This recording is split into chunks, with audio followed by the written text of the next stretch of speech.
ใจสร้างกุศลแล้วก็สาธารณประโยชน์คำว่ามันเป็นปรมัตถะบ่จะเป็นเกี่ยวกับทานเป็นปรมัตถะเป็นเครื่องส่งเสริมบารมีให้ยิ่งยวดเด้ท่านกับท่านให้เป็นสาธารณะแต่ก็ท่านโดยบ่หวังสิ่งใดตอบแทนก็เป็นสาธารณะอยู่แล้วแล้วก็สิ่งที่เรียกว่าสาธารณกุศลอันนี้เกี่ยวกับพุทธศาสนาอันนี้มันเป็นสถานที่อย่างเช่นเฮาสร้างวัดสร้างที่พักให้กับคนมาปฏิบัติธรรมแผ่นดินวิหารหมายถึงที่อยู่ถนนหรือขุดเจาะน้ำบาดาลขุดบ่อน้ำจังสิเรียกว่าเป็นสาธารณกุศลตัวนี้สิเป็นตัวหนุนทรงบารมีเฮาให้สูงขึ้นเร็วให้รู้สึกว่ามีกำลังใจที่เด็ดขาดเด็ดเดียวแล้วก็การสร้างสาธารณะนี่ก็คือมันสิเป็นการวางจิตที่เป็นกลางบ่เหมือนกับปาฏิปุคลิกบุคคลเด้ส่วนบุคคลมันวางจิตบ่ทันได้เป็นกลางปานใดแต่สาธารณะนี่สิเป็นวางจิตเป็นกลางมันก็บ่ยึดมั่นถือมั่นกับไผเฮ็ดไปโดยส่วนรวมมันเองเป็นปรมัตถะถ้าเป็นทานที่เป็นวัตถุมีที่ดินที่อยู่ที่ดินที่ทำมาหากินที่รองรับพระสัทธรรมบุคคลโบสถ์วิหารต้นไม้ก็ปลูกอยู่ที่ดินตัวเอิ้นว่าเฮาพยายามที่สร้างสิ่งที่มันหนุนทรงได้เร็วเลยขยายที่ดินไปเรื่อยเฮ็ดไปเรื่อยนั่นแหละที่รองรับบุคคลก็เป็นบุคคลสาธารณะบ่ได้เจาะจงว่าเฉพาะบุคคลผู้นั้นผู้นี้ก็ร่วมแล้วก็คือได้ทุกคนที่เข้ามาพักพิงอาศัยทั้งทางใกล้และทางไกลเอาทุกคนล่ะเกิดมากก็เพราะว่าความบ่รู้แล้วก็แบกกองทุกข์มาเกิดด้วยกันทั้งนั้นบ่มีผู้ใดบอกแบกกองสุขหรอกนะนั่นแหละถึงพาเหตุอย่างที่มันเป็นอย่างที่กว้างและเป็นอย่างที่บ่ต้องไปยึดยากนำจังว่าพาเหตุแต่เฮาตั้งใจเฮ็ดซะอย่างเจตนาในการสร้างเจตนาในการสละออกมื้อนี้ล่ะแต่กรรมที่บ่ได้เจตนามันก็ยังได้รับอยู่แม่เนาะกรรมที่บ่ได้เจตนาแต่ว่ามีเจตนาแฝงลึกๆก็มีเด้สมมุติว่าเฮาเห็นสิ่งใดสิ่งหนึ่งถึงเป็นของผู้อื่นเสียหายทั้งเท่าถึงเฮาก็เห็นอยู่แต่ว่าบ่ยอมไปห้ามบ่ยอมไปปรามหรือบ่ยอมไปช่วยเหลือเพื่อบ่ให้เกิดความเสียหายของผู้อื่นจังซี่เฮาก็ยังได้รับตาฝ้าหูหนวกตาบอดได้ย้อนเด้ยกตัวอย่างเช่นเฮาไปเลี้ยงงัวเลี้ยงควายบ่แม่นไปเลี้ยงก็ตามแต่ว่าเฮาเห็นงัวกับควายเขาไปกินสวนบักทั่วเขาเจ้าเขาไปกินสวนแปลงผักยำผักของเขาเจ้าง่วงนั่นก็บ่เป็นของเฮาสวนนั่นก็บ่เป็นของเฮาเห็นอยู่แต่เฮาเพิกเฉยๆมันก็ยังมีส่วนแห่งความตาฝ้าแล้วก็ถึงขั้นหูหนวกตาบอดได้มันบ่ธรรมดาเด้มันเป็นหยังคือถึงขั้นนั้นได้มันสะสมมันสังสมเด้ตาฝ้าเฮ็ดเพิกเฉยๆเนี่ยมันบ่แม่นธรรมดาเด้อันถ้าสิเว้าเรื่องความละเอียดเข้าไปในเรื่องของคำว่ากรรมมันเป็นการสั่งสมอกุศลกรรมไม่ทำประโยชน์ให้แก่ผู้อื่นได้เลยเฮ็ดประโยชน์ให้ผู้อื่นบ่ได้เด้คนแบบนี้เห็นได้บ่ล่ะก็สร้างแล้วจะง้อไผแล้วง้อไผก็สร้างควายไผก็ตามสวนบักทั่วก็ฮู้จักอยู่เจ้าของเหมือนบ่ล่ะหรือบ่ฮู้จักก็สร้างก็เห็นน่ะคือต้องไล่ออกผู้ใดบ่ไล่ออกผู้ใดบ่ไปปกป้องผลประโยชน์ให้ผู้อื่นได้จะคิดว่าสิสร้างอีหยังสิสละออกได้ง่ายๆนั่นแหละแต่ก็มีความเคยชินในการกระทำบ่อยเข้ามากครั้งนั่นว่ามีส่วนให้เป็นคนตาฝ้าถึงขั้นบอดได้ข้างนึงก็ได้2ข้างก็ได้นี่ส่วนแห่งหูหนวกก็ได้แต่เกิดว่ามีคนมาขอความช่วยเหลือนี่สำหรับหูอะไรที่พอช่วยได้กลับไม่ช่วยทำเพิกเฉยๆคนพอดีก็มีส่วนแห่งความหูหนวกเลยเฮ็ดเพิกเฉยบ่แม่นเรื่องของตัวเองแต่ว่าทั้งที่รู้อยู่ว่าช่วยแล้วกะแต่ว่าบ่มีผลเสียแก่ตนเองมีแต่ผลดีแล้วก็บ่มีผลเสียต่อหลายๆอย่างในสาธารณะบ่เป็นโทษเมื่อภายหลังมื้อนี้แต่ว่ากลับไม่ท ก็เลยเกิดกลายเป็นโทษเด้มันมีอยู่เด้ตัวอย่างมัน จังว่าขนาดแต่ว่ากรรมบ่ได้เจตนาแต่ก็เหมือนกับเจตนาแฝงอยู่คือกูว่าจากยุงลวงไฟไหมก็เลยเกิดกลายเป็นคนยัง40 ไปกล้าสละยังใดบัดคนยัง40 ไปกล้าสละทำสาธารณประโยชน์ได้อย่างไรทั้งท่านแหละจื้อไว้เด้อใครก็เลยสมมุติว่ามีคนมาขอความช่วยเหลือเราพอช่วยได้แต่ไม่ช่วยนั่นแหละผลของที่มาของคนปัญญาอ่อนที่เกิดขึ้นอยากบอกละหูฟังหูก็มีการหูหนวกฝ่าฟางไปพร้อมสมองทั้งสติปัญญากระด้อยเด้ทุกปัญญาได้บ่อยากบอกละปัญญาบ่เจริญบ่เกิดนั่นแหละคือไว้ยังสิพอช่วยได้ช่วยเถอะอย่างหน่อยเขาเห็นรถติดลมดันซอยกันสุกขึ้นซอยเขาขนาดเขาไปบิณฑบาตมาเขาเห็นรถเขาตกลมเขายังบอกจอดรถซะก่อนเอาพระเฮ้านี่แหละดันรถขึ้นมารถมันค่าตมติดตมนี่ก็เป็นตัวอย่างหนึ่งเห็นบ่ก็ยังดันขึ้นก็จังว่าอีหยังที่มันพอซอยเหลือกันได้ซอยไปเป็นการเสียสละเวลาอันใดอันหนึ่งที่เหตุเป็นไปตามกิเลสตัณหานี่มันก็แล้วก็สละกำลังแรงกายและที่ดีขึ้นไปคือความหวังดีซึ่งกันและกันโลกนี้เป็นที่ทดสอบจิตใจของคนเด้อมนุษย์ให้มันสื่อสมสื่อว่ามนุษย์จิตใจสูงคือมันสูงจากความยึดมั่นถือมั่นเด้นั่นบ่ล่ะ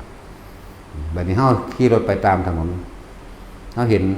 หนามหรือท่อนไม้ที่มันขวางทางอยู่เฮาก็บอกจอดรถดึงออกรถเด้ดึงออกอันใดที่มันเป็นอันตรายน่ะดึงออกซั่นล่ะหรืองาไม้ที่มันขวางลงมาคือสิตำรวจบ่แม่นแต่ตำรวจเฮาเด้เฮาเร่งไปการไกลว่าบ่ให้มันไปขวางไปตำรวจผู้อื่นมั่งหรือหมดมอเตอร์ไซค์หรือหยังก็แล้วแต่ที่เป็นเศษแก้วแตกหรือก้อนหินใหญ่ๆที่สามารถสิเฮ็ดให้อันตรายได้จังซี่เฮาเอาออกรถแม้กระทั่งหลุมตามถนนหนทางเฮาก็ยังให้เอาหินเอาดินไปใส่เพื่อบ่ให้มันเกิดอันตรายก่อผู้อื่นก็เฮาเห็นอยู่เฮาก็หลบได้อยู่แต่ว่าเพื่อบางที่มอเตอร์ไซค์มาจากไผก็บ่รู้เหมือนบ่มาในมืดๆบางที่รถเขาตาไฟตาห่างเหลือแต่ไฟนั่นแมบไปตกตูมลงหัวความตายซ้ำก็มีนั่นแหละเป็นของที่ละเอียดละอออยู่ได้สิ่งนี้จักบ่ล่ะงาไม้ขวางตัดออกเพื่อบ่ให้มันไปตามของผู้อื่นเฮาฮู้แล้วเฮาเห็นแล้วนี่แหละจึงว่าบุคคลผู้ใดก็ตามเห็นสิ่งที่ไม่เป็นประโยชน์หรืออาจจะเป็นโทษอันตรายแก่ผู้อื่นได้ด้วยอะไรที่พอช่วยได้ให้ช่วยถ้าไม่ช่วยถ้าไม่ทำแล้วเป็นเหตุที่มาของหนึ่งตาก็จะเริ่มฝ่าฟางเพราะตาก็เห็นอยู่หรือเขาขอความช่วยเหลือหูก็ได้ยินกับสิเป็นเหตุแห่งความหูหนวกไปพร้อมหูหนวกหูหูมิงที่นักจังซี่จังซั่นแล้วก็สิ่งทั้งหลายเหล่านี้สิน้อมเข้าสู่คำว่าสติปัญญาระลึกบ่ได้ในความผิดถูกเป็นคนถูกปัญญาเป็นคนที่คิดยังบ่เร็วบ่ทันเขานั่นแหละถึงว่าเฮ็ดโลดมันบ่พอสิตายย้อนดอกอิหยังซะมื้อนึงเนาะเฮาเฮ็ดว่าถ้าเฮาไปเห็นอยู่บางใดก็สร้างเฮาจอดโลดบ่ได้เกี่ยวกับว่าทางนี้กูเที่ยวประจำหรือบ่ประจำว่าถ้าเห็นเอาออกเลยนั่นแหละมันก็น้อมเข้าสู่การเฮ็ดให้เป็นคนที่ไม่มีอุปสรรคขัดขวางก็ทำให้เกิดปัญญาแก้วกล้าวิสัยรัฐะความคล่องแคล่วในการตอบโต้มื้อนี้มันจะเป็นเหตุที่มาของคำว่าปฏิสัมภิทาต่างๆก็สิเกิดขึ้นกับผู้นั้นแหละแล้วการตอบโต้ต่างๆเกี่ยวกับขออัดขอทำหรือการแก้ปัญหามันก็คล่องขึ้นมันทั้งมีตัวช่วยในที่เฮาสละออกนั่นแหละอย่างหนึ่งเป็นคนจริงเป็นคนมีสัจจะพวกนี้คนที่มีสัจจะนี่เป็น10 ปี20 ปีมาเว้าคำเก่าสิบ่ได้เว้าคำใหม่คำหน้ากับคำหลังตรงกันก่อนหน้านั้น10 ปีที่แล้ววันนี้ก็พูดเหมือนเดิมคือเก่าบ่แม่นคนที่บ่มีสัจจะนี่ คำพูดก่อนหน้านั้นกับคำพูดหลังไม่ตรงกันเลยเรียกว่าโกหกซ้อนโกหกกรรมซ้อนกรรมเด้ออกุศลกรรมซ้อนอกุศลกรรมแล้วก็จำความไม่ได้ต่อไปก็จะเป็นคนที่มีสติเลอะเลือนเขาเห็นว่าคนเฒ่าคนแก่จำอย่างบ่ได้นั่นแหละโกหกซ้อนโกหกอกุศลกรรมซ้อนอกุศลกรรมเพราะไม่ยอมรับความจริงบ่ยอมรับความจริงในตนเองหรือปกปิดความผิดของผู้อื่นให้ด้วยไม่พูดไปตามความเป็นจริงระวังพวกนี้พวกนี้สิชื่อยังจำยังบ่ได้ในช่วงระหว่างอายุประมาณ7-80 ปีเริ่มเลอะเทอะพวกนี้เริ่มจำลูกหลานก็บ่ได้จำเรื่องราวต่างๆบ่ได้นี่แล้วน้อมเขาเบิ่งเด้อนี่เอาจากประสบการณ์ชีวิตจริงของแต่ละคนเฮาเห็นบ่ผู้เฒ่าที่จำยังบ่ได้บัดนี้ว่าถ้าเฒ่าขนาดนั้นแค่60-70 ปีกับเอาล่ะเริ่มชื่อนั้นชื่อนี้บ่ได้แล้วนี่แหละเพราะว่าเป็นคนเสียสัจจะพูดไม่ตามความจริงหรือแม้กระทั่งว่าเข้าข้างพี่น้องตัวเองย่อมตัวซอยกันเข้าใจบ่ล่ะยอมเสียสัจจะช่วยกันยอมโกหกเพื่อช่วยเหลือด้วยความลำเอียงมีส่วนแห่งความจือจำหยังบ่ได้สติบ่ดีพวกนี้มีผลมีผลก็ต่อการดูแจ้งถ้ำพองเห็นบ่อะไรทั้งว่าส่วนคนที่บ่ยอมรับความจริงหรือคนที่ไม่พูดไปตามความจริงถึงจะเป็นเรื่องคนอื่นแต่เฮานี่จริงนั่นแหละสติก็ดีปัญญาก็ไว้ชวะปัญญาต่างๆในการตอบโต้วิสารถะซึ่งกันและกันเร็วคล่องแคล่วบ่มีค่าหยังจักอย่างปั๊บใส่กันแม้กระทั่งว่าการพูดกันเอาไว้ล่วงหน้าแม้ 2-3 ประโยคยังกันได้นั่นแหละจังว่าอันอะไรที่พอช่วยได้ก็จงช่วยเถิดเข้าใจบ่ล่ะนอกจากเหลือวิสัยในกำลังสิ่งนี้เราช่วยเขาได้ช่วยดังสั่นช่วยเขาคือช่วยเราโกหกเขาคือโกหกเราเห็นบ่ล่ะเวลาญาติพี่น้องทำผิดคนส่วนมากสิตัวน้ำกันเพราะความลำเอียงนี่มีผลต่อธรรมมีผลต่อมรรคผลนิพพานเด้อมันไม่ธรรมดาเด้เฮานี่เน้นย้ำมุ่งตรงต่อพระนิพพานเท่านั้นเด้อันใดที่มันเป็นขัดขวางธรรมอย่าไปเฮ็ดอย่างบัดหูยินเต็มอยู่แต่ว่าบ่อยากเว้าอย่ามันขัดก็บ่ได้อีกเป็นคนที่ขี้ขาดเรียกว่าล่ะญาติพี่น้องสั้นแม่นบ่ลูกคนหลายคนขายยาบ้าพี่น้องก็รู้แต่ว่าตำรวจมาถามตัวนํกันเลยลองเบิ่งเถอะนะเฮ็ดจังได๋ก็สร้างจิตสิเนินสาเพราะคนทุกคนสุดท้ายแล้วต้องเข้าถึงพระนิพพานหมดทุกคนทุกจิตทุกสัตว์ที่มันเป็นมาเรื่อยๆนี่แหละแต่ว่าช้าหรือเร็วต่างกันคนที่เข้าได้เร็วก็เพราะว่ามีสัจจะคนที่เข้าได้ช้าเพราะว่าเสียสัจจะต้องกลับขึ้นไปแก้กลับขึ้นอะไรเดี๋ยวก็เป็นเรื่องละเอียดคือว่านะแก้คือเก่าไม่เหลือว่าต้องมาแก้คือเก่า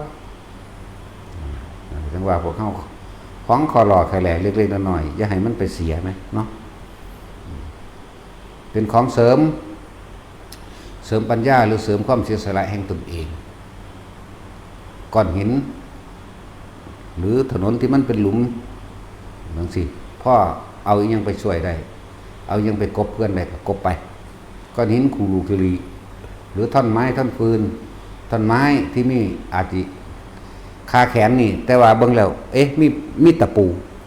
ติดอยู่ปลายไม้สามารถลดสิเหยียบเฮ็ดรถเขาหัวได้โอ้ยันเขาเดือดร้อนเว้ยเก็บออกมันสิตายเพราะภาษาสำนีลงไปเก็บซื่อๆมันว่าล่ะนั่นแหละเป็นการเพิ่มอันนี้เรียกว่าเพิ่มอันนี้เรียกว่าผลกำไรส่วนผลเสียคือการอย่างเช่นเห็นวัวเข้าไปกินในสวนผักเขาอยู่เห็นแต่ทำเป็นไม่รู้ไม่ชี้มีส่วนแห่งความตาฝ่าฟางมีส่วนแห่งเป็นผู้เขาไปสู่การถึกปัญญาทั้งจิตอีกเด้ได้ยินว่าเขาขอความช่วยเหลือทั้งที่ช่วยได้กลับไม่ช่วยมีส่วนแห่งหูหนวกและมีส่วนไหลเข้าไปสู่ฟังธรรมไม่รู้เรื่องมีส่วนแห่งปัญญาเบิดและเกิดมาศาสตร์เดียวหนึ่งโอ้ยเห็ดแหน่สำนันหนึ่งสิตายเลยสำนันเนาะ มันเคยเซ็งแล้วมันก็ตายอยู่แล้วเนี่ยมันเป็นอย่างคือบ่ตายมีประโยชน์นะเป็นเรื่องที่ทุกคนควรน้อมเข้ามาเด้อเป็นเรื่องที่ละเอียดเด้เหมือนฝุ่นผงเข้าตามันบ่ได้เข้าท้องกำปั้นเด้มันบ่ได้เข้าก่อนบักใหญ่ซ้ำพี่เด้เข้าน้อยๆนั่นแหละแต่สิมองบ่เห็นหมดแหละนั่นแหละจำเป็นต้องเขี่ยออกหรือใช้น้ำล้างเห็นบ่ล่ะบ่เป็นสีไปเลยได้หรือปล่อยไปเลยมันก็หลายเม็ดเขาก็มีส่วนแห่งความตาบอดได้คือกันนั่นแหละที่อยากให้เข้าใจอะไรที่พอช่วยได้ให้ช่วยไปเถอะเกิดมาทำประโยชน์มั่งเนาะบ่แม่นแต่เห็นแก่ตัวคนเฮาบ่ฮู้ได้ว่าของเห็นแก่ตัวนั่นบ่ไม่ในป่าที่มันเกิดของเองโดยธรรมชาติอยู่แล้วอยากได้ต้นไหนก็ตัดเอาโลดบ่มีเจ้าของเนาะจังซั่นแล้วแต่ของเคยปลูกขึ้นบ่ยังปลูกขึ้นก็จักสิชดเชยสดใสแทนหมดหรือยังที่เฮาไปเอามาเนาะจังซั่นแล้วนี่ก็ให้เห็นง่ายๆหลายอย่างอยู่ดินั่นแหละจังว่าอย่างที่มันซอยก็ได้ซอยไปมันเป็นสิ่งที่เป็นกำไร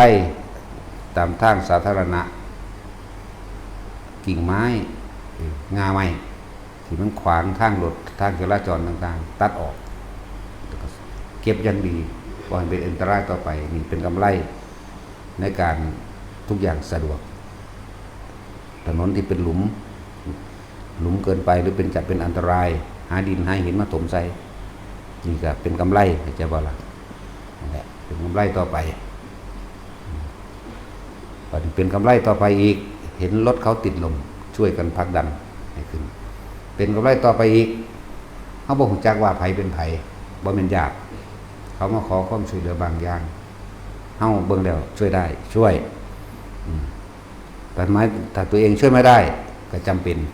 อันนี้หมายถึงความจริงมันสิบ่โกหกเจ้าของเด้อก็ไม่ต้องช่วยว่าโอ้คอยกับเบิดปัญญาคือกันคอยทางแย่กว่าเจ้าอีกเลยคือเอาความจริงใจออกมาเลยแต่ว่าพวกที่ซอยได้แต่ว่าบ่ซอยเด้อบ่มีความจริงใจทุกอย่างมีผลต่อพระนิพพานนะครับเฮามุ่งเน้นเอาทางอย่างเดียวสิมุ่งนู่นเอาเร็วๆโอนบ่ได้ยากเลยเนาะจังว่าทั้งหลายจะเข้าว่าสั่งสมสิ่งที่มันเป็นบุญหมายถึงความสงบทั้งได้ทั้งภายนอกและภายในสงบภายนอกคือในหมู่ในคณะหรือในหมู่บ้านนั้นๆหรือบ้านไกลเรือนเคียงกันตามไม่เดือดร้อนมีอยู่ไม่กินเป็นปกติเรียกว่าสงบภายนอกบ่ได้ไปหลักไปปนไปจี้กันบ่ต้องระแวงระวังซึ่งกันและกันนี่เอิ้นว่าบุญภายนอกบุญภายในคือมันสบายใจสงบใจบ่ต้องกังวลเราร้อนว่าผู้นั้นผู้นี้สิมาปนมาจี้ฉะนั้นถือว่าอะไรที่ช่วยได้จงช่วยเถอะนั่นแหละอย่าเพิกอย่าเฉยมันเป็นกำไรของตัวเองช่วยเขาคือช่วยเราทำร้ายเขาคือทำร้ายเราโกหกเขาคือโกหกเราและพวกเฮาสิโดนคูณ2โกหกเขาโกหกเราเราไม่รู้หนทางที่จะทำให้ตนเองออกจากทุกข์ได้เลยนี่เฮาคูณ2เด้เป็นเรื่องละเอียดนะเป็นเรื่องละเอียดมากพวกนี้จังว่าให้ทุกคนของแค่นี้ของนิดๆหน่อยๆแต่มีผลมากมีกำไรมากนั่นว่านั่นแหละมันเป็นกำไรนั่นแหละเฮ็ดเอาบ่มีไผเฮ็ดให้เฮาแล้วก็บ่มีผู้ใดมาอธิบายขยายความแบบนี้อธิบายขยายความแบบนี้ก็เฮาก็ได้เนติหรือแบบอย่างมาจากพระพุทธเจ้าเฮาสิว่าเฮาเว้าเองก็บ่ได้ว่าเฮาได้เนื้อหยะมาจากพระองค์จงทำกำไรให้เกิดขึ้นเถิดนั่นเฮาก็เฮ็ดกำไรมันสิตายบ่ภาษาสมีเนาะเฮารู้จักไผอยู่บ่ในเขตถิ่นแถวบ่เฮารู้จักไผมันบ้านเกิดเฮาเด้นี่เฮาคือมาพัฒนาให้เขาอยู่ดีสบายแม่นบ่ถนนหนทางก็ท่องเที่ยวสะดวกสบายมีผู้ใดมาปลูกต้นไม้คนกินฟรีๆแล้วนี่เนาะแม่นบ่ล่ะบักลิ้นกี้จนซื้อพันธุ์มัน100 กว่าบาทพุ่นเด้เป็นหมากเป็นผลแล้วเฮาขุดเองซ้ำรดน้ำเองซ้ำเฮ็ดอยู่บักกี่คนเด้ตะกี้แหน่สวนบักใหญ่บักหลายสวนหมดเลย มันเป็นหมากแล้วดีใจที่คนเอาไปกินนี่มีความดีใจเด้มีความปีติดีใจเลยปลูกบักฮุงบักหอยนี่แหละบักหอยบ่ได้ปลูกหรอกปลูกต้นบักฮุงเนาะแต่สินปลูกบักฮุงปลูกบักมีปลูกบักม่วงทุกอย่างแล้วต้นไม้สิ่งที่ไม่ใช่สัตว์ทุกคนสามารถนำไปกินได้เลยเข้าใจป่ะล่ะบักม่วงบักมีบักฮุงบักลิ้นจีบักลำไยผลหมากรากไม้แต่ว่าบ่ให้แง่ไข่มดแดงเด้ เฮ็ดมื้อนี้ก็มาเก็บเอาหน่อไม้มื้อนี้ก็เฮ็ดเอาตัวมันได้เป็นคือเขาว่าเด้ว่าหวงหน่อไม้หวงพ่อหวงแม่มึงบอกหวงหน่อไม้บ่ให้เก็บเฮ็ดบ่ให้เก็บพ่อเก็บแม่มึงบอกลูกเขาอีแตนหมาใดเว้าก็ตามได้เคยหวงได้ภาษาของพ่อสำนักนึงจังซั่นแหละเขาหาเรื่องได้ซั่นก็ได้เรื่องได้ก็ตายหลายคนน่ะเด้ล่ะนั่นแหละบ่รู้เรื่องหยังเฮาบ่แม่นคนบ้านนี้เฮาบ่ได้เกิดอยู่นี่บ่แม่นคนจังหวัดนี้แต่ว่าเฮาพัฒนาคนให้มีจิตใจที่ชอบช่วยเหลือแบ่งปันเฮาพัฒนาเฮามาพัฒนาให้นี่จักว่าล่ะชอบช่วยเหลือชอบแบ่งปันแต่คนมันมีอยู่มีกินมันก็บ่รักกันทั้งตัวแม่นว่าล่ะแต่คนเที่ยวไปหั่นไปนี่สะดวกขึ้นถนนหนทางมันดีขึ้นที่มันก็มีราคาขึ้นแหมโอ้ยบอกบ่มีสมองเนาะพี่น้องตาสินจังซั่นแหละนั่นแหละนี่เป็นกำไรเฮาเบิดนั่นแหละที่เฮาเฮ็ดมานี่แต่ทุกๆคนมีส่วนร่วมกำไรร่วมกันคำว่าน้อยไม่มีเด้อสำหรับคนที่บริจาคมา1 บาทหรือแม้กระทั่ง50 สตางค์หรือ25 สตางค์เจ้าก็ได้กำไร25 สตางค์เจ้าก็ได้50 สตางค์75 สตางค์บาทนึงศาสตร์นี้เจ้าเก็บเล็กผสมหน่อยเท่าเม็ดดินของเจ้าก็เก็บไปล้วนแล้วแต่เป็นกำไรพวกเจ้าคิดเฮ็ดบ่ออกก็แล้วกันนะก็เฮ็ดให้เลยถ้าเฮ็ดมันคือเฮ็ดให้เลยบ่จักดอกว่าบุญกุศลอันหาประมาณไม่ได้นี่แผ่นดินอันเป็นที่รองรับบุคคลผู้ปฏิบัติธรรมรองรับพระสัทธรรมรองรับพระเจดีย์รองรับหลายๆอย่างเกี่ยวกับธรรมะเห็นบ่ล่ะอันนี้หาประมาณบ่ได้ดินต่อมาสิ่งที่เป็นกำไรเพิ่มขึ้นอีกปลูกต้นไม้ขุดบ่อร้อนบาดาลสร้างถนนหนทางสะพานนั่นแล้วก็สิเอาปันได้อีกเนาะบ่ได้คนบ้านนี้เด้คือกาเฮ็ดเป็นว่าล่ะนั่นเพราะมันไม่มีความลำเอียงบ่มีความลำเอียงคือบ่แล่นไปเฮ็ดบ้านเจ้าของซั่นเนาะเพราะเราไม่มีบ้านจักว่าล่ะโลกนี้คือที่เกิดที่ตายสำหรับเราท้องฟ้านั่นแหละคือหลังคามุงเราเองที่ไหนได้ก็คือ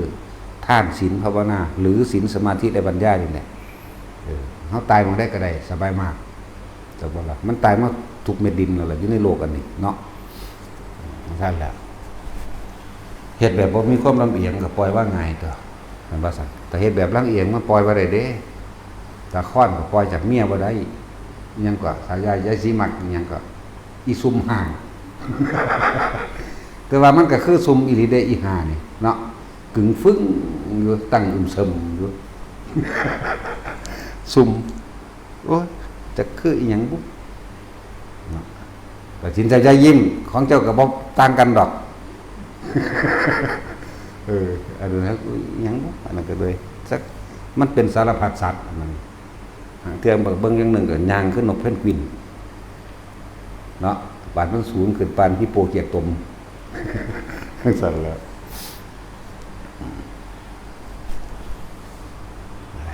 มีหยังเฮ็ดได้เฮ็ดโลดมันบ่ข้อขาดบ่ตายอยู่ดอกนะภาษาสมีเนาะยังพ่อซอยได้ซอยเฮาบ่ได้รู้จักไผเห็นคนป่วยเฮาซอยได้ดีว่าซอยเห็นคนยากต้องการเรียนหนังสือโอ้มันเรียนเก่งนี่หว่าก็ส่งเสริมมันเห็นบ่ซั่นซั่นแล้วมันหลายอย่างอยู่เด้ที่พาเฮ็ดนี่เดินนี่ก็ดีไผบ่รู้ก็เฮารู้ในตัวเฮาเองนี่แหละใช่ป่ะล่ะมันเฮาสิประกาศหรือบ่ประกาศเทวดาเขาก็ไปประกาศเองนั่นแหละบ่เห็นบ่ลังมาไหลมาจักดาจักปล่อยเว้ากับบ่ม่วนจักเม็ดปากขึ้นก็อีหามึงจังซั่นแล้ว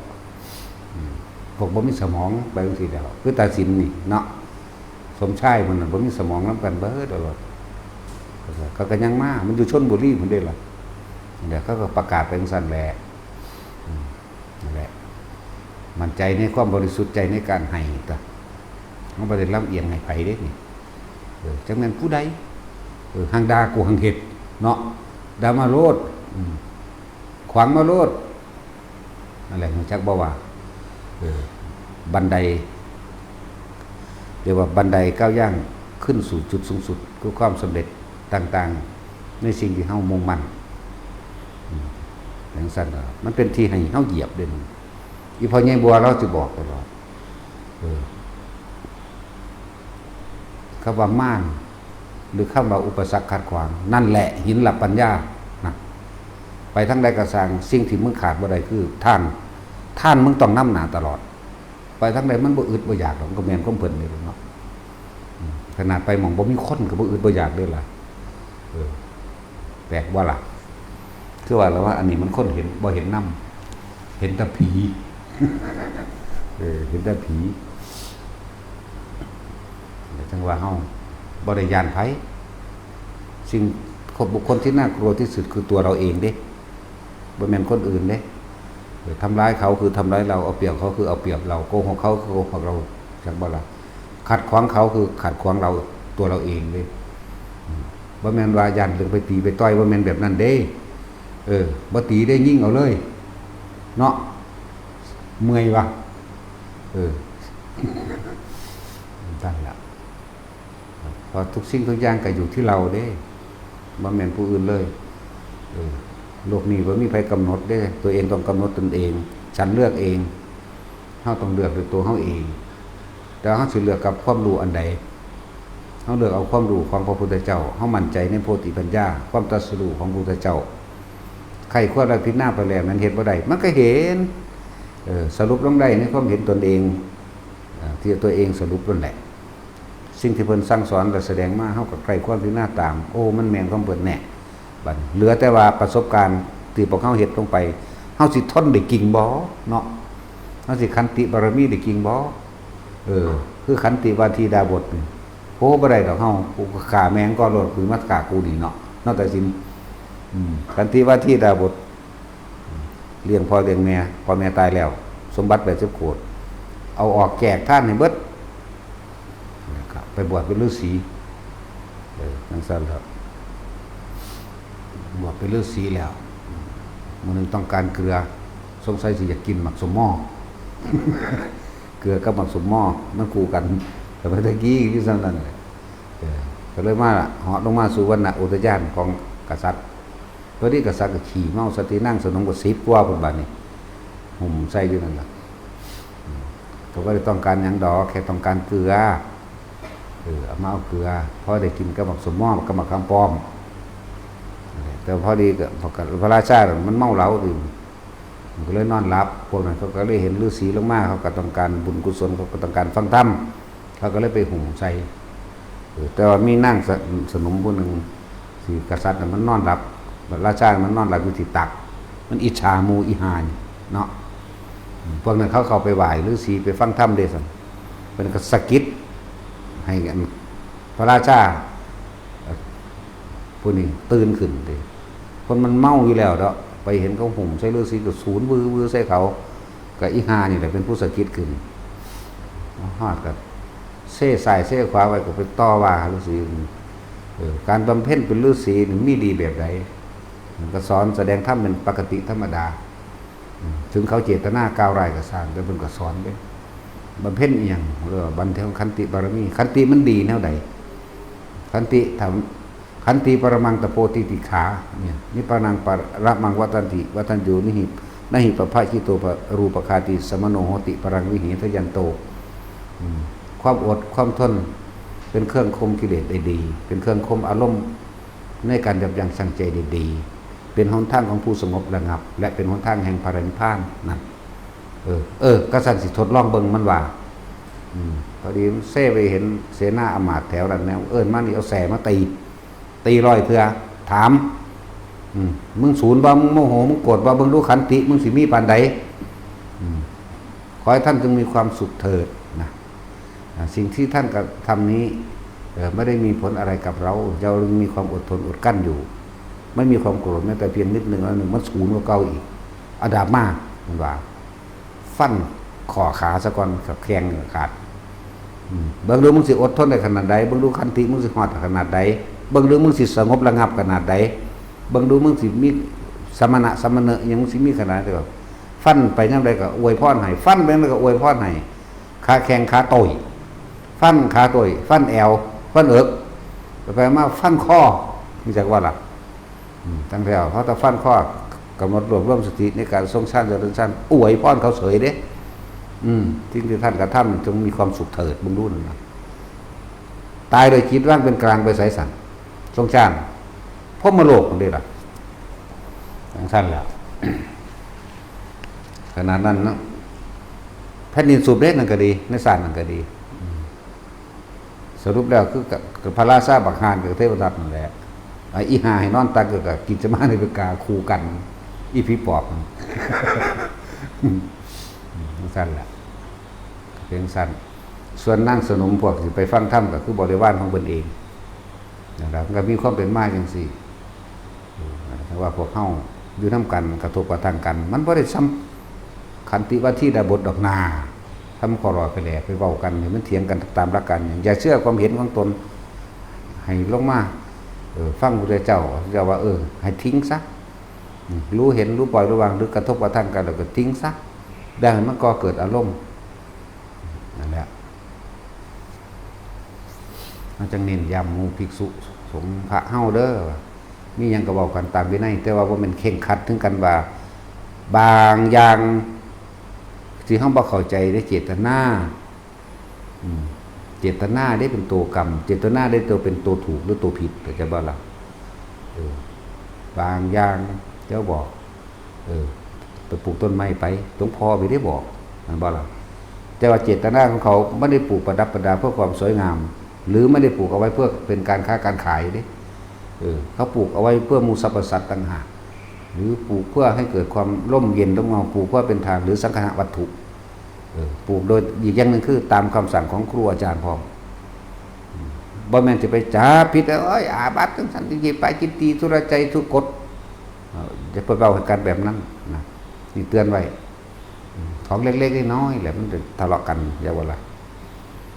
สั่นเจตนามันบ่ได้มีในการว่าแต่ตั้งใจเจตนาปลูกดอกไม้สวนดอกไม้ก็น่าหรือปลูกดอกไม้ที่เป็นกระถางหอยอ้อมระย่อยระยะไปตามกุฏิเจ้าของอันนั้นเป็นอาบัติแน่นอนทุกคนแน่นอนแต่บ่ล่ะ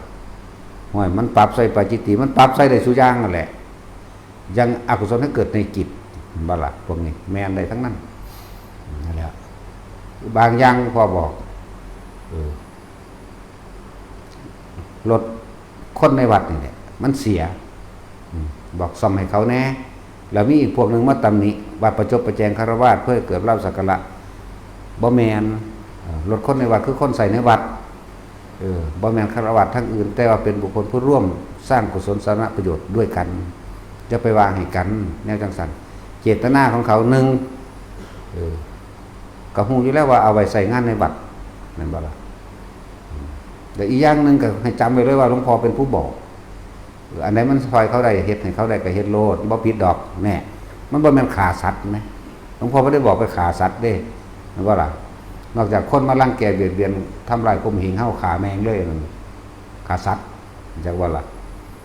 นั่นแหละเอาแท้นี่นะเหตุมันบ่ได้มีนะผิดเจตนาของคนคนนั้นคือสงเคราะห์ของพระของผู้นั้นไปซ่อมรถให้เขานั่นบ่แม่นประจบประแจงคณะฆราวาสคนเรือนหันก็เป็นคนวัดเป็นคนสร้างประโยชน์ได้วัดเข้าใจว่าล่ะก็เฮ็ดหยังทุกอย่างเขาก็เฮ็ดเพื่อประโยชน์สาธารณะส่วนรวมในวัดอยู่แล้วนะแล้วก็บ่ได้เอาค่าจ้างพร้อมว่าแล้วก็บ่ได้ไปว่าให้เกิดเขามาน่ะอีหยังเพื่อให้เรียกแข้งเรียกขาประจบประแจงคฤหัสถ์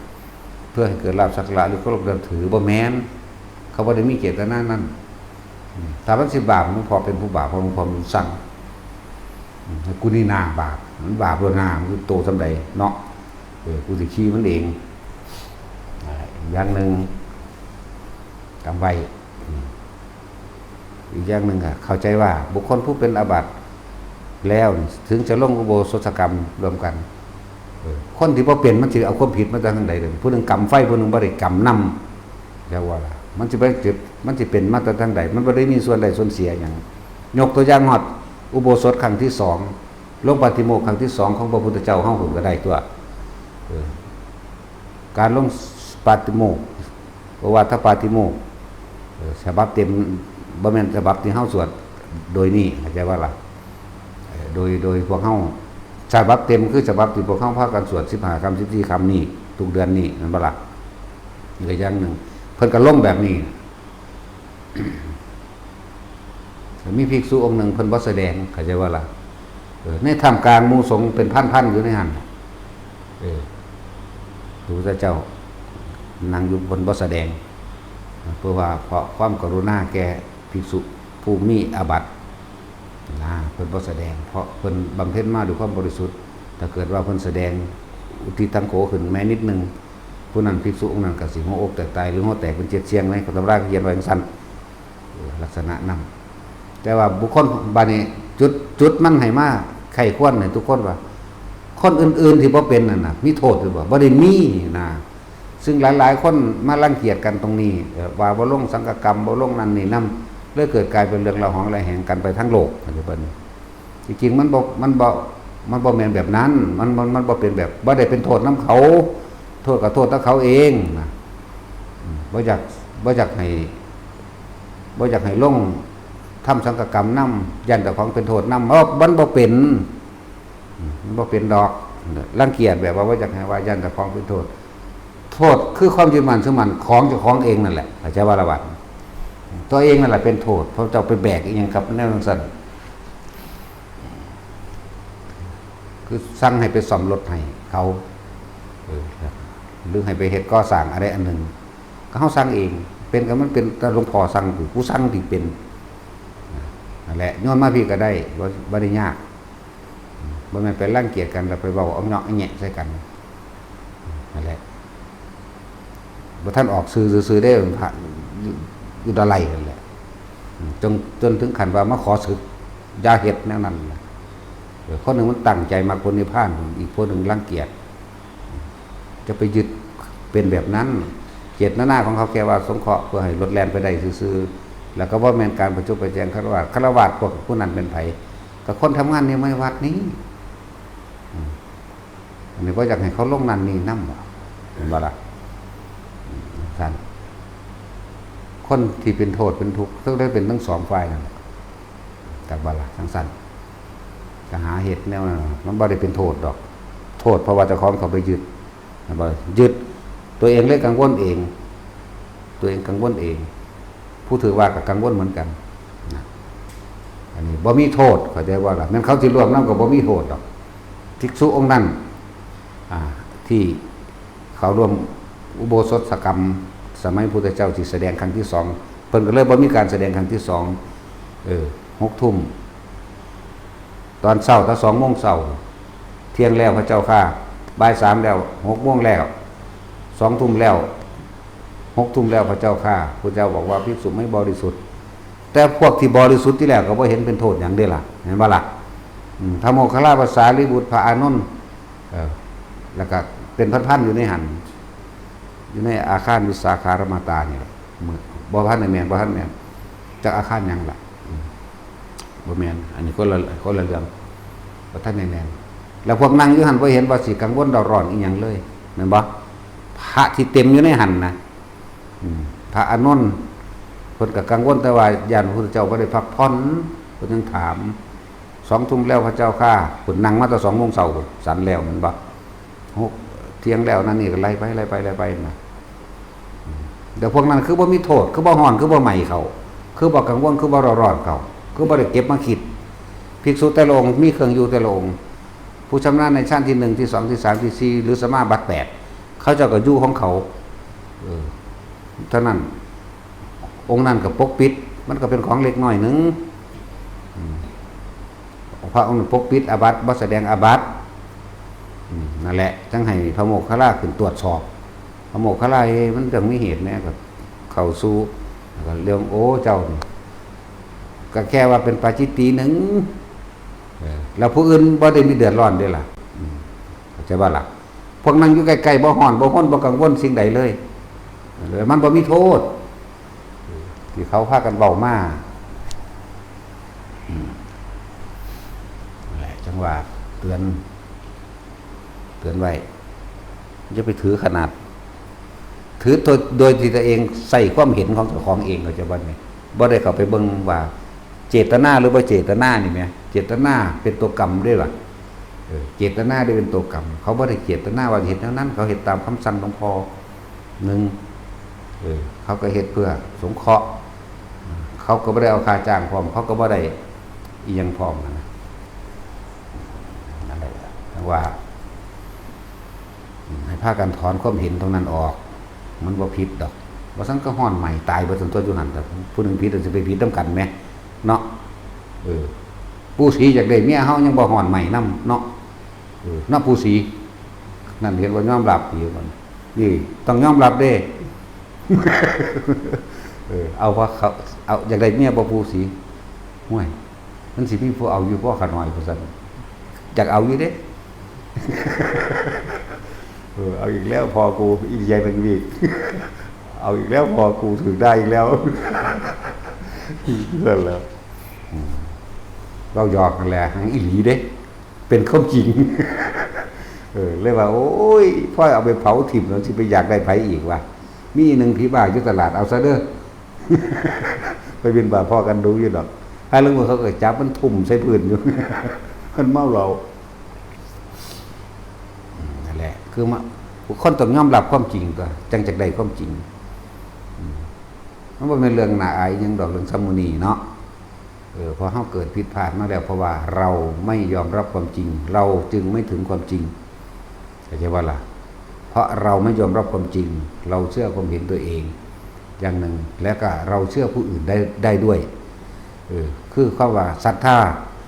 าคนมากเกินไปกลายเป็นงมง่ายเด้เห็นบ่ล่ะถ้าเข้าใจคำว่าตัวเองมีปัญญามากเกินไปพวกที่ว่าเดินเอาปัญญากูบ่เฮ็ดสมถะฟุ้งซ่านพวกนี้มีส่วนในความเป็นบ้าซ้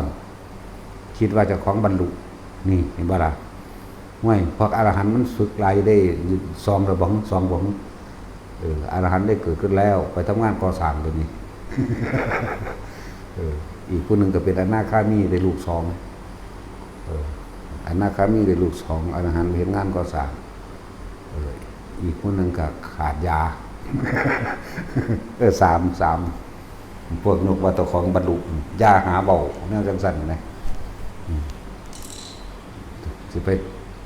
ประกาศตนเองได้จังได๋มันบ่แม่นแนวหรอกอย่างนั้นอยู่ซื่อๆหรอกนะบ่ต้องเป็นหยังดอกเป็นให้มันยากขึ้นหยังเลยเนาะ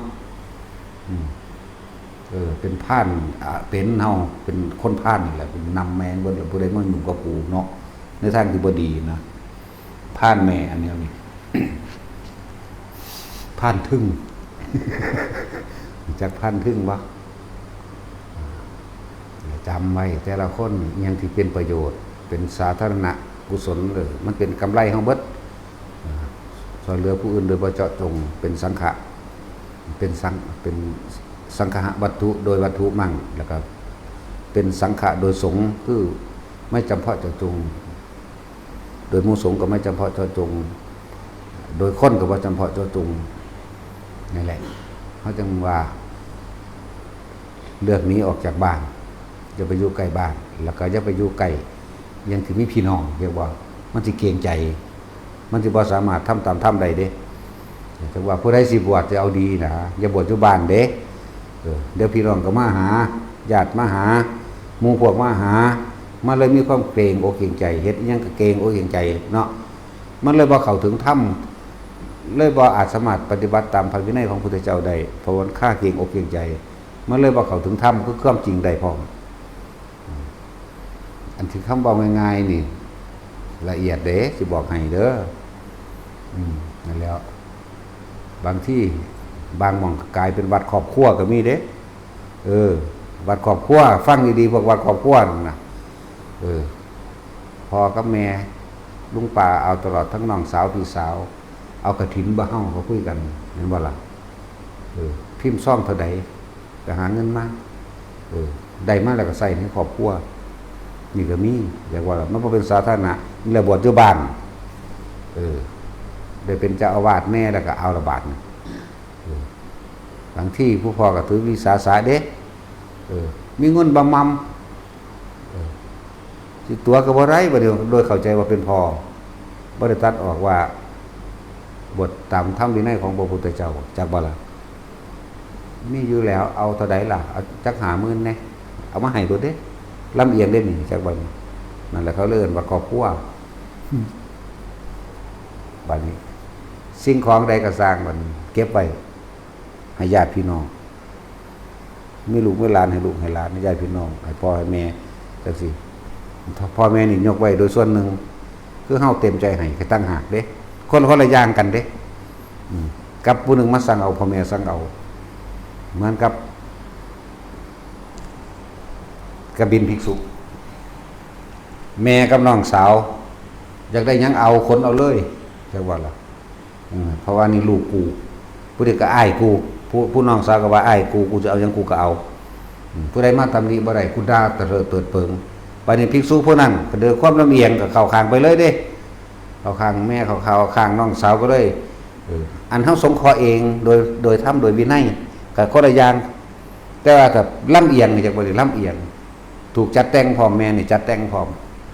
แม่ผู้นี้มีลูก2คนผู้หนึ่งว่าผู้น้องชายว่าของหนุ่มก็เลยไปเรียนพระไตรปิฎกเรียนพุทธวจนะต่างๆเรียนแล้วก็เทศเก่งมีโวหารสำนวนดีแรกเริ่มเดิมที่ก็พูดตรงตามคำพุทธเจ้าอยู่ต่อไปต่อมาใส่ความเห็นเจ้าของเองค่อยตำหนิตะให้ผู้อื่นบาดนี้แล้วก็เฮ็ดให้เกิดลาภสักการะเข้าสู่ตนเองกบินภิกษุมันพระผู้เป็นพี่ชายรู้วาระจิตบรรลุอรหันต์แล้วออกมาตำหนิหรือว่ามาเตือนบอกว่าจะเฮ็ดจังสั่นจังสี่ผิดนั่นนี่บ่ยอมด่าอ้ายเป็นอรหันต์แม่ก็ด่าอรหันต์ไปทำด่าลูกที่เป็นอรหันต์นั่นแหละจริงๆเขาขาดความเป็นมารดาบิดาบ่แห้งเลยแต่เหลือแต่สมมติหนึ่งซื่อๆก็จากสงเคราะห์นั่นแหละมาเตือนว่าแม่จะเฮ็ดจังซี่น้องสาวก็กันมึงจะจังซี่ไหมอีหานี่เขาอาจจะบอกจังซี่ดอกต้องเติมให้หรือสิบอกคนนี้ก็ได้มาแล้วผู้น้องสาวก็ด่าไปเลยเตือนจังได๋ก็บ่แล้วล่ะเพิ่นก็เล่งครับเพิ่นก็วืบก็มาสัตว์โลกย่อมเป็นไปตามกรรมสิ่งที่เราไม่ได้ปล่อยปละละเลยเราไม่ได้เพิกเฉยในลักษณะนั้นเราช่วยได้เท่าที่เราช่วยได้หมายถึงรู้ว่าเขาทำผิดแล้วมาแก้ไขดัดแปลงหรือให้คำแนะนำเมื่อให้คำแนะนำเขาไปทำเราก็ทำอะไรกับเขาได้เขาไม่ได้เข้าใจป่ะล่ะก็เลยว่าสัตว์โลกย่อมเป็นไปตามกรรมกัมมุนาวัตติโรโกนัตติกัมมังสมังฝังแรงได้จะเสมอด้วยแรงกรรมไม่มีถอนออกเลยหอนี้ใครหอนี้เห็นยังบ่ฟังความอยู่เบิ่งดูน่ะโหขนาดนี้นะนั่นแหละปัจจุบันลูกผู้เรียนพุทธวจนะก็ว่าไม่ได้มีวิเศษอะไรแค่คนเหาะนี่แม้ลัทธิอันอื่นเขาก็ทำได้นี่ยังไปส่งเสริมอย่างนั้นอีกต้องสั้นแหละมันจะเป็นบวกกันสิ ตำหนิผู้อื่นเกิดลาภสักการะตอนนี้ยุนรกหมดเลยล่ะตอนนึงได้พักผ่อนในจักหน่อยได้มาพักผ่อนในจักหน่อยก็คือมาเกิดเป็นปลาทองเนาะในสมัยพระพุทธเจ้าโคดมเฮานี่แหมเด็กน้อยเขาไปซิดเบ็ดได้ปลาทองมาตัวนึงพอดีแล้วมันเป็นปลาประหลาดสีมันท่องระยิบระยับก็คืออานิสงส์ของการบวชนั่นเองก็เลยได้พักผ่อนในจักหน่อยจากนรกเป็นอุสุทานรกที่เท่าร้อนกบเกลือนในความหล่อร้อนกระวนกระว่ายบนแต่ว่าโดยบุญกุศลตัวนี้ก็เกิดมาเป็นปลาท่องนี่มันบ่ได้เราร้อนตลอดเด้มันเป็นปลาล่ะอย่างว่าล่ะแต่ว่าก็โดยกรรมเกี่ยวกันกับพระพุทธเจ้าเฮานำเคยสงเคราะห์กันพระเจ้าเลยสงเคราะห์เพราะเด็กบ้านเกิดเป็นปลาแต่เป็นปลาท่องเขาบ่เอาไปกินดอกกินเบ็ดมาแล้วแต่ว่าบ่ได้ตายปลาตัวนี้ก็เขาก็เลยซื้อไว้เศรษฐีซื้อไว้พุทธเจ้ารู้เลยบอกอย่าเพิ่งเฮ็ดอิหยังกับมันเด้อปลา ก็เลยมากถวายพระพุทธเจ้าแหละนั่นแหละพระพุทธเจ้าครับบ่ได้รับว่าจะเอาสิ่งมีชีวิตดอกแต่ว่าเพิ่นจะไว้สั่งสอนแสดงธรรมเพราะนี่เนี่ยก็บอกให้กษัตริย์และต่างๆนั่นแหละประชุมกันให้มาฟังเรื่องเล่านี่อยู่กรุงราชคฤห์นะสั้นแล้วเมื่อประชุมสงกันแล้วเรียบร้อยแล้วเราจะทำให้ปานี้พูดเห็นได้ว่าท่านมาจากที่ใดหรือหมายถึงปาหยุดเบาขึ้นมาเลยพอแต่คำเบาแหลกคำเดียวปากเหม็นทัวกรุงราชคฤห์เลยเด้เหม็นกึบขึ้นมาเลยนั่นนั่นสั้นแหละเพราะว่าอย่างมันด่าพระอรหันต์กับแมนมันหลายๆอย่างนั่นแหละในหรือเบียนเบนเปลี่ยนแปลงคำพูดพระพุทธเจ้าเบียนเบนเปลี่ยนแปลงคำวัจนะใช้ความเห็นของตนเองออกแสดงด้วยเพื่อเกิดลาภสักการะนี่คือกบินภิกษุพอแต่ค่ำเดียวกันเหม็นเกิบขึ้นมาเลยคนก็ปิดดังปิดปากเป็นที่น่ารังเกียจและขยะแขยงจังสันก็เลยถามไม่ผู้ขามาจากนรกปาเบ้ากันผู้ขามาจากนรกแล้วก่อนที่จะไปตรงนรกเธอมาจากที่ไหนก็ให้ระลึกไปก็มาเกิดสมัยนั้นได้เกิดสมัยของพระพุทธเจ้ากัสสปะเรียกว่าแล้วความเป็นมาของเธอก่อนจะตกนรกเป็นมาอย่างไรก็ได้บวชเป็นภิกษุสองพี่น้องก็บอกเรื่องเล่าให้ฟังนั่นแหละว่าสองพี่น้องพี่น้องเธอก็บวชทั้งสองแล้วพระพี่ชายเธอไปไหนบอกว่าเขานิพพานแล้วนั่นมารดาของเธอไปไหนอยู่ในนรกน้องสาวเธออยู่ไหนในนรกสั่นแล้วเพราะตะวังใส่แต่กัดเอาหัวฟาดพื้นตายซ้ำไปนรกเหมือนเดิมนั่นแหละยกตัวอย่างให้ฟังเด้ออย่างบางนี่มันสงเคราะห์เองโดยบ่แม่นผู้อื่นมาจัดหาจะบันอีกอย่างหนึ่งคือว่าภิกษุเลี้ยงมารดาบิดาเลยหรือไม่ได้พุทธเจ้ายกย่องสรรเสริญพร้อมแม้กระทั่งพอมารดาบิดาป่วยไม่ต้องบอกเราพุทธะเข้าใจว่าล่ะเพิ่นยกไว้ขนาดนั้นเด้มารดาบิดานี่ยกไว้พอสิไปเยี่ยมพอเยี่ยมแม่ป่วยให้รีบไปเลยว่าต้องบอกเข้าใจว่าล่ะแต่ว่าเขาก็ต้องเข้าหมายถึงว่าสมัยนั้นแต่เขาก็บอกกันเป็นธรรมดาแหละพอแม่ป่วยตายเด้อสิไปเยี่ยมหรือสิไปงานก็ว่าไปเป็นบ่ล่ะแต่ในพูดถึงคำว่าพระพุทธเจ้าเพิ่นให้สำทับให้ทุกคนเข้าใจว่าไม่ต้องบอกเราก็ได้ให้รีบไปเลยสั้นแหละแต่ว่าก็ต้องบอกนั่นแหละพูดให้มั่นใจมันหลายอย่างที่พวกเขาบ่รู้ซึ่งบางที่เขาเจ้าเวลาเขาเจ้าเทศเขาเจ้าก็เทศเอาย่อๆรายละเอียดก็มีอยู่เขาเจ้าทางบ่เอาคือเฮาสั้นแหละเขาเจ้าขี้ข้านอธิบายมั้งเนาะเฮายังอยากเว้าอยู่ว่าว่าจังได๋บ่มีสมองจักไผก็อยู่นี่ก็เลยซึ่งหลึงอยู่เวลาถามได้เฮ็ดปากเสวหันหน้าใส่เฮ็ดตุงบซึ่งหลึงไม่รู้เรื่องเพราะว่าบ่รู้เรื่องจริงๆสั้นแหละก็เลยต้องอธิบายให้ทุกคนเข้าใจรายละเอียด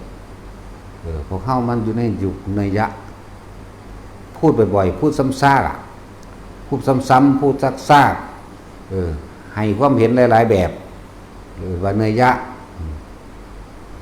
ไปหาปฐปรมะจากว่าล่ะจากบ่แล้วปฐปรมะแต่ชิ้นหนึ่งจากตะกะทะขวดให้ขามแล้วเนาะกองลางหลายอย่างเด้อคิดเอาอันใดมันได้กำไรก็บ่แม่นแค่ว่าเฮาสิช่วยเหลือคนให้เป็นกำไรก็บ่แม่นแค่ว่าเก็บน้ำลอยมาขึ้นจุดเก็บน้ำลอยเก็บไม้ลอยน้ำขึ้นมาก็เป็นการสั่งประโยชน์ได้นั่นบ่ให้มันไปตันนั่นตันนี่หรือให้มันไปขัดไปขวางเน่าหรือเป็นที่อุดตันเนี่ยมันก็คิดไปไกลขนาดนั้นเด้จาก1ก็เป็น2มันก็อุดตันได้คือกันตัวหรือทำให้ห้วยหนองคลองบึงตื้นเขินหลายอย่างเจ็บคือจังเขาเก็บไม้ออกจากถนนนึงสิเขาย่านคนมาเหยียบย่านเขารถปีนรถพลิกนี่ก็เป็นความหวังดีของเขาต่างหากนี่เป็นกำไร ลักษณะนั้นเฮ็ดเอา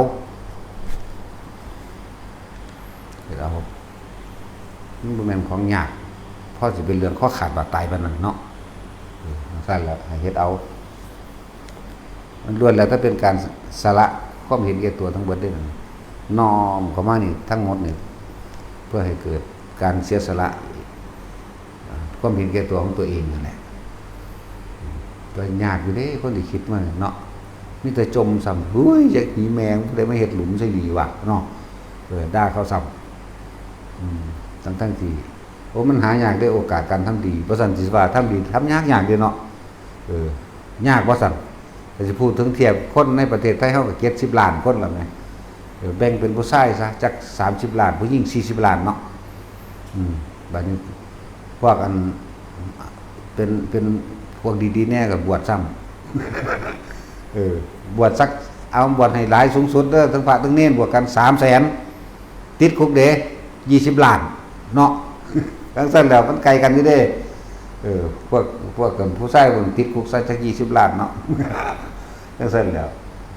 ยากคือหยัง300,000กับ10ล้านหรือ20ล้านก็โอ้ยประมาณถึง20ก็ได้ดอกเอาจัก10นี่ก็พอเนาะพวกติดคุกนะแล้วบัดนี้ระวังทำดีได้บัดนี้มีกี่คนที่ทำดีเนาะ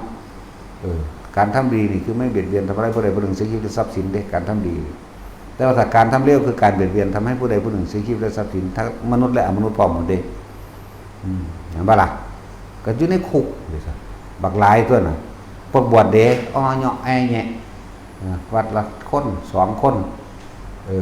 ผิดกันซ้ำเรื่องสั้นแล้ว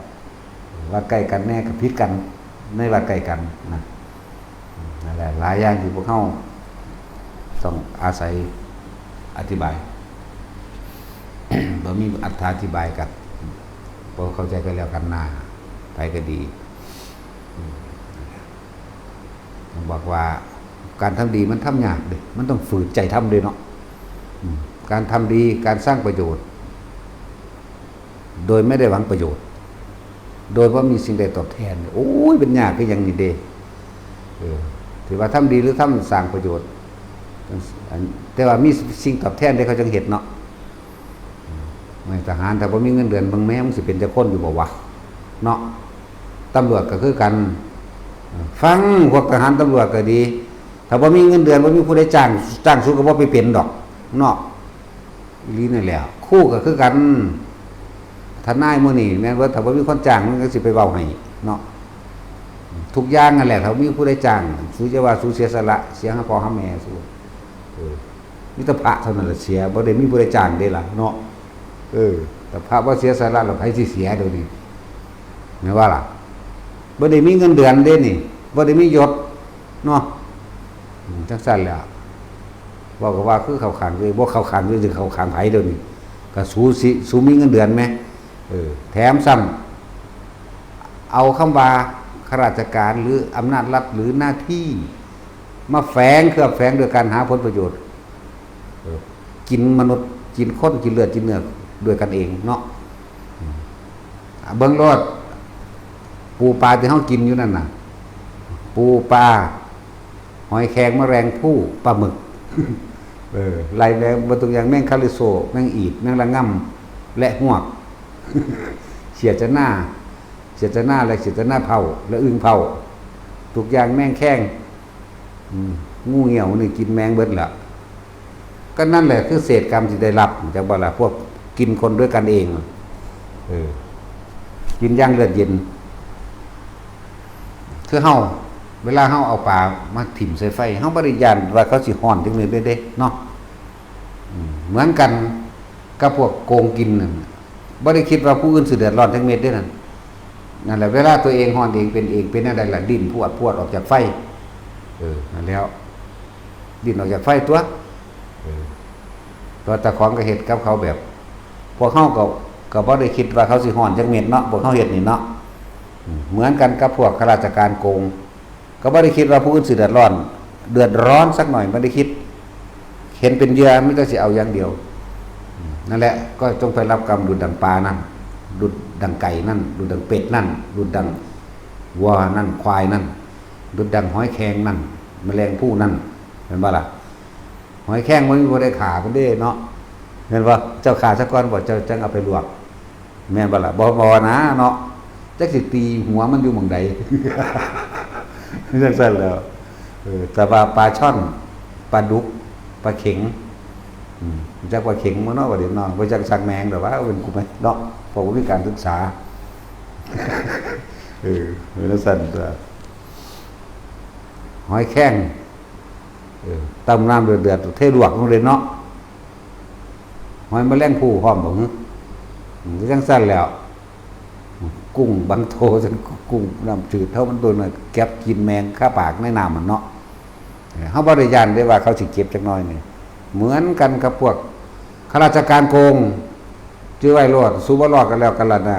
ถ้าสู้บ่เข้านิพพานหรือเป็นโสดาบันขึ้นไปรอดอย่าลืมเด้เป็นโสดาบันขึ้นไปรอดอยู่บ่ได้กลับมาเกิดในอบายภูมิทั้ง4แล้วมีมนุษย์และเทวดาเป็นทางไปเท่านั้นนอกนั้นจะคิดว่าสิรอดนะแหละด้วยกันมาเกิดเป็นอาหารแต่ละชนิดแล้วพวกเฮาได้เข้าใจว่าสัตว์ทั้งหลายนี่เกิดมาเพื่อสิเป็นอาหารเนาะที่จริงเกิดมาโดยกรรมของเจ้าของเองอกุศลกรรมส่งผลมาให้เกิดบ่แม่นคนมีบุญเพราะสิเลือกได้ว่าให้เฮานี่เว้าได้เต็มที่เด้กูเลือกเกิดก็ได้กันหน้ากูเลือกได้ก็แล้วกันหน้าแม่นบ่ล่ะก็บ่แม่นเลือกสิไปเดี๋ยวนี้เด้มันเฮ็ดมาแต่เนิ่นๆพุ่นจังซั่นแหละเฮาเลือกที่จะกระทำได้ในตอนนี้แม้ไม่มีชีวิตอยู่ตอนนี้เด้แหละผู้ใดฮู้ว่าเจ้าของโกงก็เซาโกงซั่นตัวเนาะจังซั่นแล้วนายทหารบักใหญ่พุ่นเด้เป็นจอมพลพุ่นเด้ตอนนี้อยู่ในนรกลูกเพิ่นเองฉลองยศได้ซั่นเนาะจบโรงเรียนนายร้อยนายพันมาใหม่ๆ2ที่พอเสือกไปเกิดเป็นปลาที่อยู่ในหนอง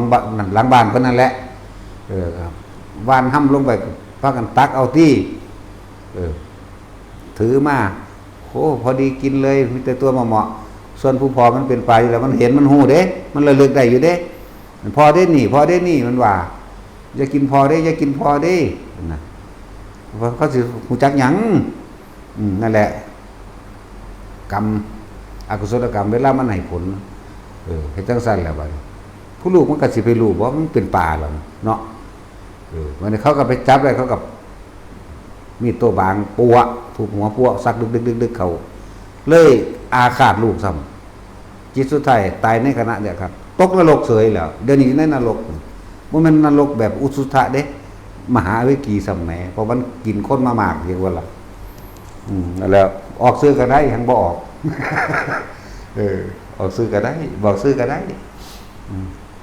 ลูกมันสิเครียดเนาะจังซั่นแล้วแล้วก็บ่แม่นประโยชน์เฮาสิบอกอย่างเฮาก็บอกถ้าประโยชน์แค่นี้ว่าจำเป็น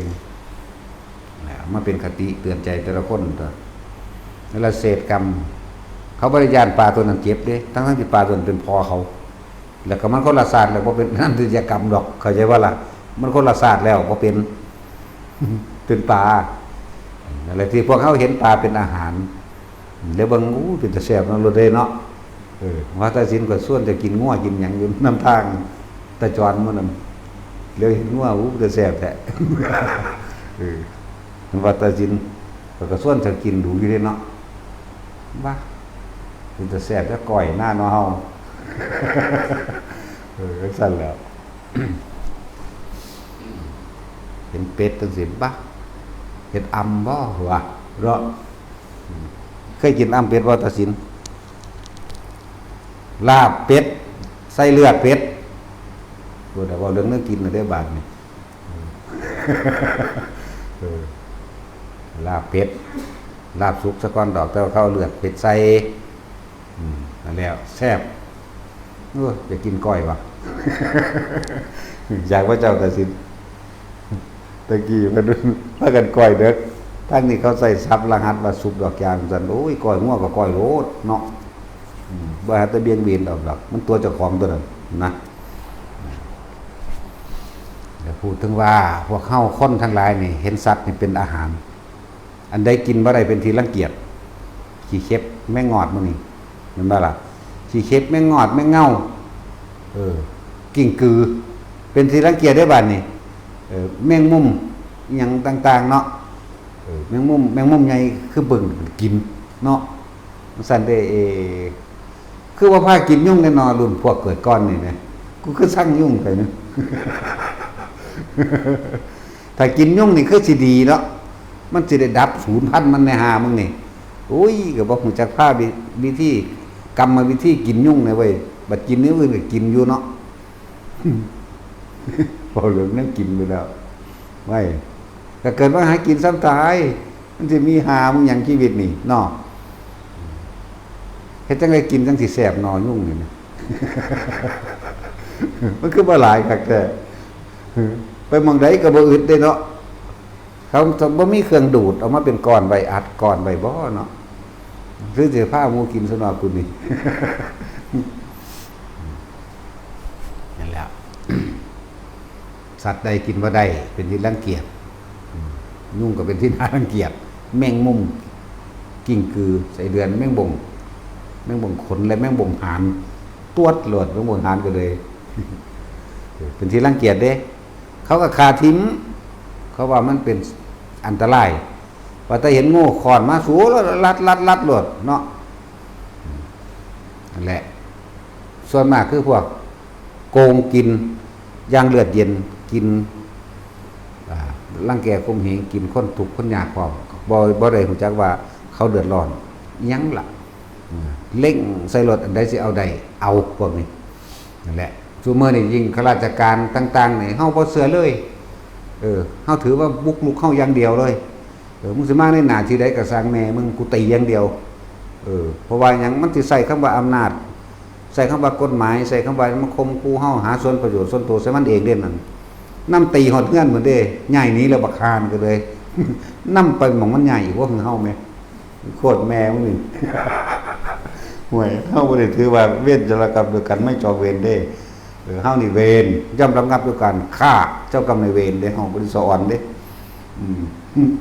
นำแมงโลดปล่อยไว้เฮ็ดหยังมันไปหาทำลายสังคมมันไปทำลายประชาชนนี่มันไปทำลายหรือกินคนที่ด้อยโอกาสหรือคนทุกข์คนยากเลยคนรวยมันเห็นบ่ได้ไหมสั้นแล้วมันจะสร้างกันยังเห็นอยู่ใส่ยิ่งแมงโลดสูบ บาปเองดอกเป็นผู้บอกท่านแหละเขาบ่ได้เสือจักเม็ดอันพวกท่านทาว่าผิดกฎหมายมันกฎหมายหาพ่อหาแม่มึงบ่กฎหมายคนเขียนขึ้นสู้ก็ใส่ช่องว่างช่องโหว่ตัวนี้มาหาอยู่หากินสร้างความเดือดร้อนนั่นบ่ล่ะคือพวกนักทำลายวัดหลายหม่องนั่นแหละมีแต่ว่าผิดเขาอยู่มาก่อนกฎหมายป่าไม้สิออกสุดได้ซ้ำไป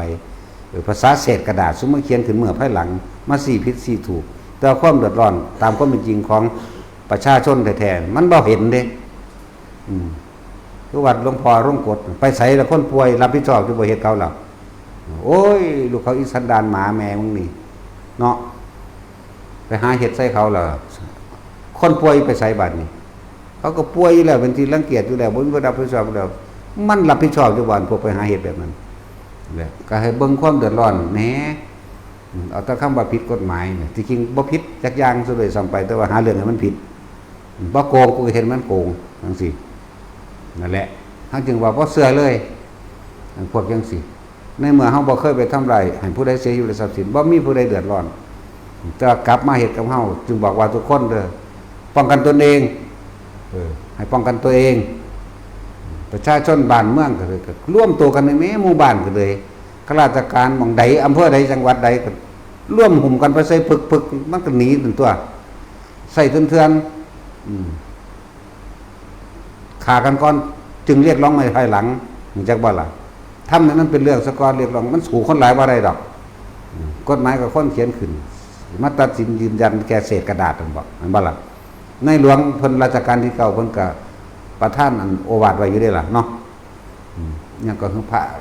พระบรมราโชวาทเนาะเกี่ยวกับกฎหมายบ้านเมืองต่างๆเกี่ยวกับกฎหมายที่ดินเกี่ยวกับกฎหมายป่าไม้เกี่ยวกับทุกอย่างทุกกฎหมายนั่นแหละนั่นแหละถ้ากฎหมายได้ก็สร้างที่ไม่ประกอบไปด้วยศีลธรรมและคุณธรรมอย่าไปสนใจมันนำโลดถึงช่องว่างช่องโหว่